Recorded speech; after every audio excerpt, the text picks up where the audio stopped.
Welcome, students and viewers.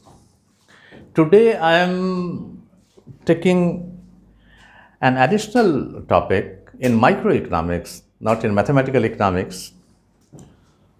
Previously, I was dealing with linear programming, and there I solved maximization problem with simplex, graphical, and then I explained duality. Thereafter, just I have switched over to this one because so many students have asked about this, sir, what is deadweight loss, what it is, how it emerges, how it can be measured. So, on account of frequent calls, just I am in today's class, I am going to explain deadweight loss. This is what. Here, there are three words: dead, weight, and loss. Weight here stands for welfare, either consumer's welfare or producer's welfare, and the welfare of consumer and producers are just measured in micro by consumer surplus and producer surplus. So here it is the loss of surplus, consumer surplus and producer surplus, which is dead. Now what dead word means? Look, when someone lose, then someone going to gain. This is a normal activity of this nature, because when one loses, it becomes a gain of another one. That is fine. But if one loses and it does not go to any other person, it evaporates in the air, then we say that it is dead loss. Whatsoever may be the loss, but if the loss by someone does not accrue to some other person, then it is a dead loss. It evaporates in the air, it gets wasted. In economics, this deadweight loss emerges at two places, one in international trade and another in microeconomics, when a market switch over from perfect competition to monopoly, or when market gets transferred from perfect competition to monopoly. So this case deadweight loss emerges at two places, at one place in international trade, right now I am going to explain, and other in microeconomics, that too I will explain right now. This is emergence of deadweight loss in international trade. Now, where it arises in international trade? This deadweight loss arises when tariffs are imposed under the protection policy. When the government wants to protect the domestic producers, government imposes tariff, and after imposition of tariff, this deadweight loss emerges. Now, come on the diagram. This DD is the domestic demand and SD is the domestic supply. Intersection of these two, domestic demand and supply, fixes price P bar, which is quite higher price. Government wants to provide goods to the people at the lower prices, so government has decided to import, right? Now, the global producers have agreed to supply the product at fixed price P1. So this P1 line, P1 say P, it is the perfectly elastic supply of import. Now, initially, this is the perfectly elastic supply of import, what the country is importing.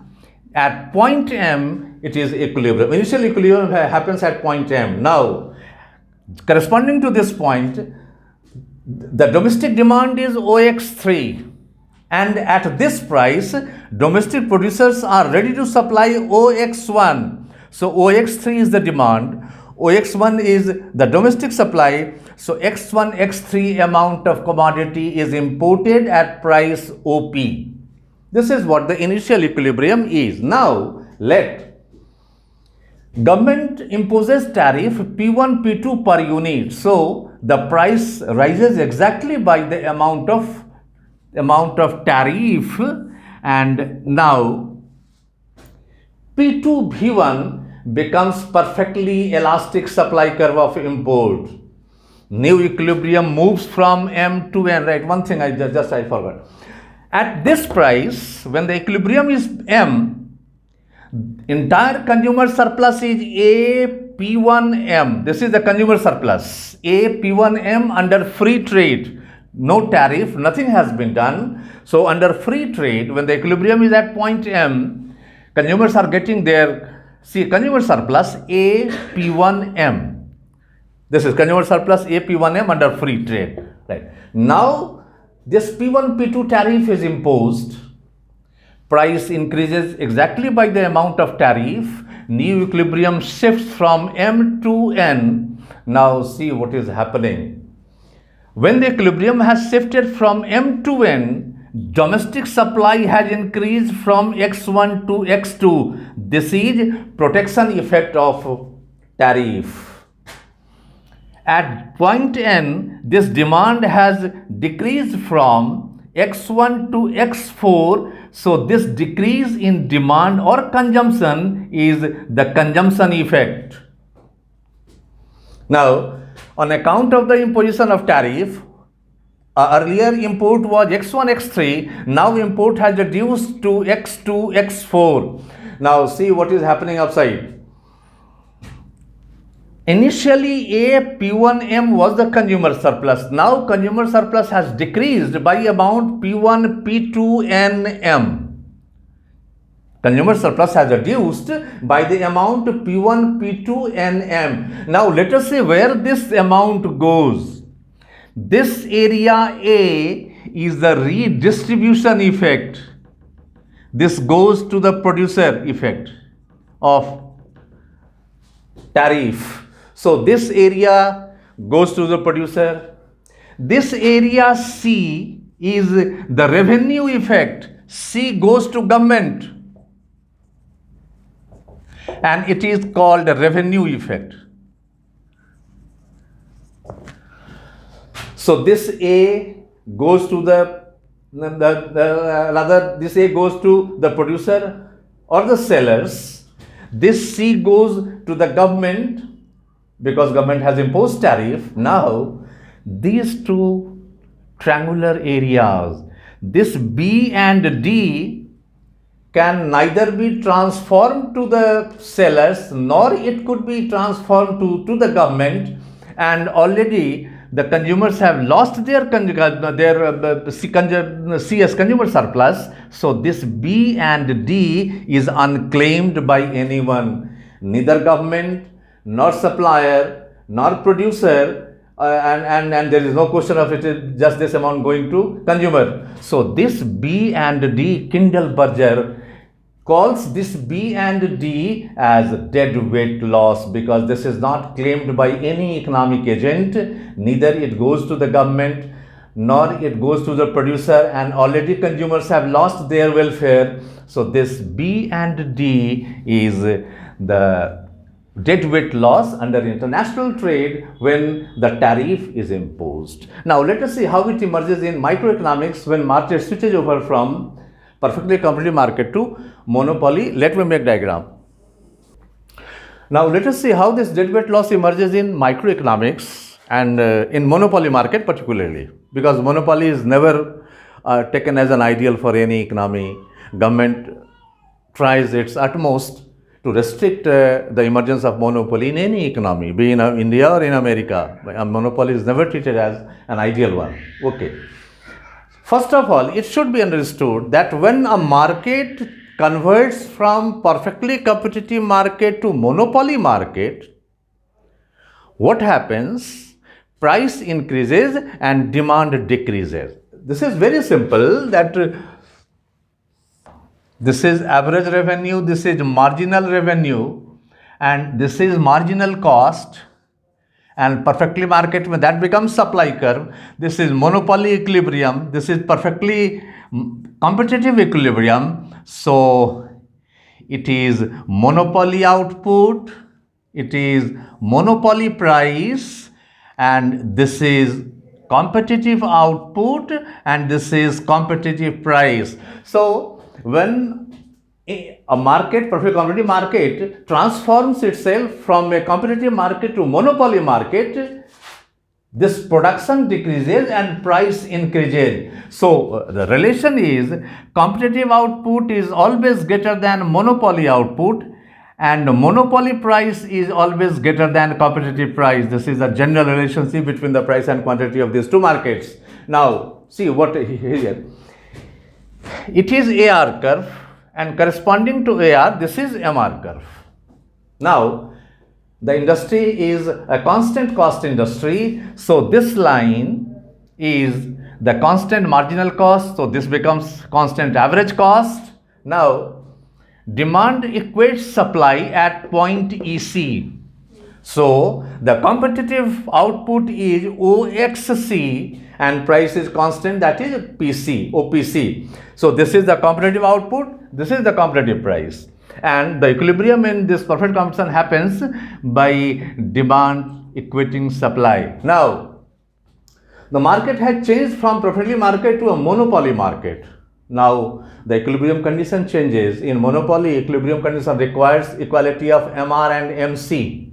So, this is MR and this is AC as well as MC curve. So, monopoly equilibriums occurs at point EM. Now, corresponding to this point EM, OXM is the monopoly output and corresponding to this EM at average revenue curve ON. So, NXM or OPM is the monopoly price. So, that we have seen that the monopoly output is smaller and monopoly price is larger. Now, when the initial equilibrium was EC, the consumer surplus was APC-EC. When the market was competitive, the consumer surplus was APC-EC. So, in perfect competition, consumer surplus was A, PC and EC. Now come to monopoly. Monopoly equilibrium occurs at point EM. At point EM, right, and at EM, so corresponding to this point, this is monopoly output, this is monopoly price. Now see what is happening. This entire was consumer surplus under perfectly competitive market. Now from this consumer surplus, this area goes to the monopolist. Fine. This is not loss. The loss of one becomes as a gain of another one. So, out of this consumer surplus under perfectly market APCEC, this area EMN, PM, PC, this goes to monopolist. This smaller area remains as consumer surplus. That is fine, but this one, a shaded part, a triangular part is neither it goes to the consumer nor it goes to the monopolist. It evaporates in the air. So this is the deadweight loss, unclaimed welfare by anyone. Diagrammatically it appears that this is deadweight loss. Now how it could be calculated? This EMEC is XC minus XM, XC minus XM. So we get this thing.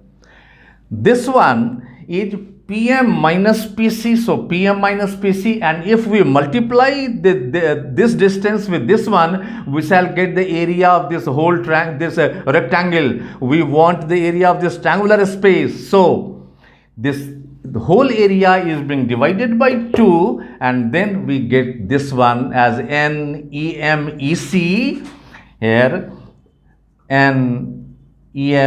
This is the deadweight loss. It doesn't go to the either monopolist or to the consumer, so it is deadweight loss, and mathematically it could be calculated as the very difference of two outputs into the difference of two prices divided by 2. Why we divided by 2, I have explained here.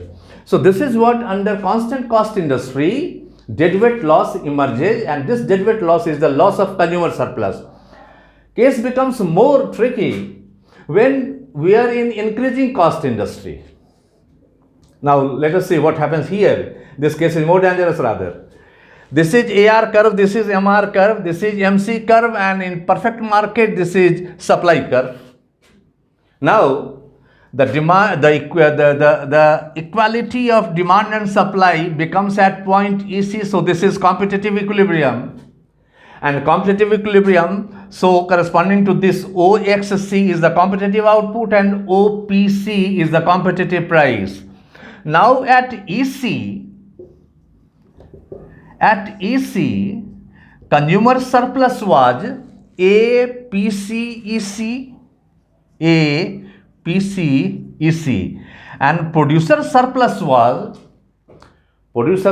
is defined as the surplus of total revenue over marginal cost or the supply price. So area below the supply curve is being deducted from this total revenue, then we get, so this was the producer surplus whole. Under perfectly competitive market, this was the producer surplus, PCECB. PCECB was the producer surplus and PCEC was the consumer surplus under perfect competition, and this is B, EC and PC. So this was the story under the perfectly competitive market. Now let us see what happens when the market becomes a monopoly market. Monopoly equilibrium happens at point EM, because at point EM MR equates MC. So monopoly equilibrium is here. Now corresponding to EM we have the monopoly output OXM, and we have the monopoly price corresponding to this point at average revenue curve and PM. So OPM happens to be the monopoly price. Now it is absolutely apparent in the clear. First let us see what happens to consumer surplus. When the market has become monopoly, then earlier consumer surplus was PCAC. Out of this area, this goes to monopolist. So this is the price of monopoly. This goes to monopolist. This smaller area remains consumer surplus, but this triangular area is not going to any economic agent. So this is a loss of consumer surplus. This is a loss of consumer surplus. Now, let us see what happens in producer surplus. When the monopoly equilibrium is here, producer surplus has also been reduced by this one. This area remains producer surplus. So, this again triangular area of producer surplus evaporates in the air, it goes in the thin air. So this is loss of producer surplus. It is not going to the monopolist or to the perfectly competitive producer, and there is no question of any consumer. So when we are in increasing cost industry and market changes from perfect competition to monopoly market, we have two kinds of loss. One loss in consumer surplus, another loss in producer surplus, and both of these surpluses are not realized by economic agent. So this case is more rather complex than this one, but this happens only in increasing cost industry, and this deadweight loss is under constant cost industry. So this is what the theoretical explanation of deadweight loss. Now let me solve an example and I'll show the amount of consumer surplus. This is the question that a monopolist faces his demand curve as P equals 150 minus 5Q. If marginal cost is 30, of course it is constant cost industry, find dead weight loss. Yes. In perfect competitive market, for equilibrium quantity, demand is equals supply. That is, demand is 150 minus 5Q and supply is 30.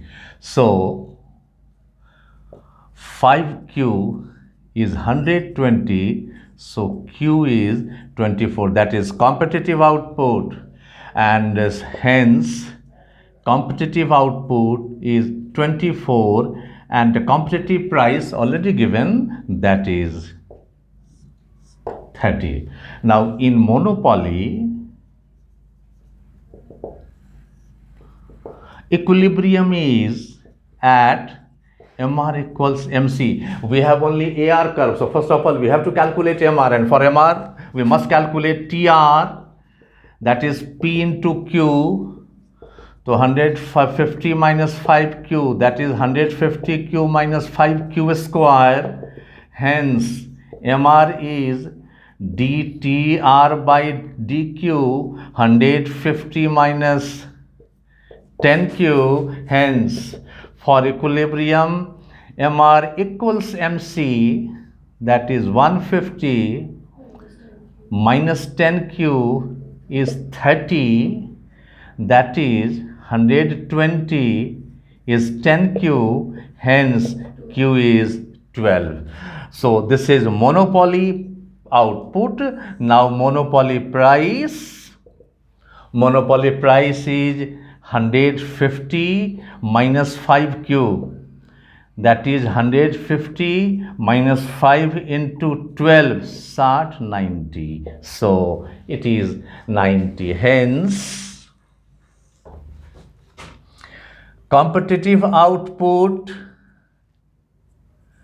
competitive price, monopoly output, and monopoly price.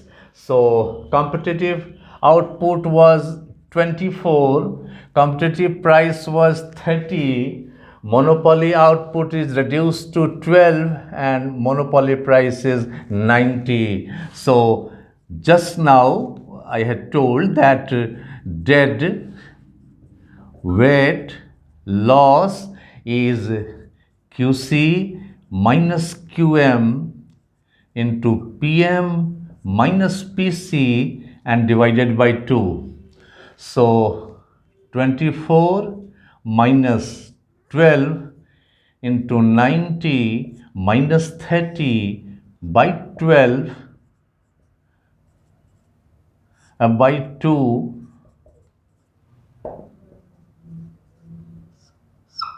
This is deadweight loss, and it could be shown by the diagram.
Yes, so this is the intercept of demand curve 150, the competitive price is 30, monopoly price is 90, and competitive output is just 24, monopoly output is 12. So this area we have to calculate. Now this was 24 and this 12, so absolutely this area is 12, and this one was 90 and this is 30, so this one is 60. So this is PM minus PC, this is QM minus QC minus QN. So 60 into 12 gives the area of this whole rectangle, and when divided by 2 we have got this deadweight loss as 360. So this is how in NET exam 2, if such types of questions are being asked, and this could be solved in no time, in a minute or so, if you have this idea that how much it has to be calculated. So this is what deadweight loss is. Now this is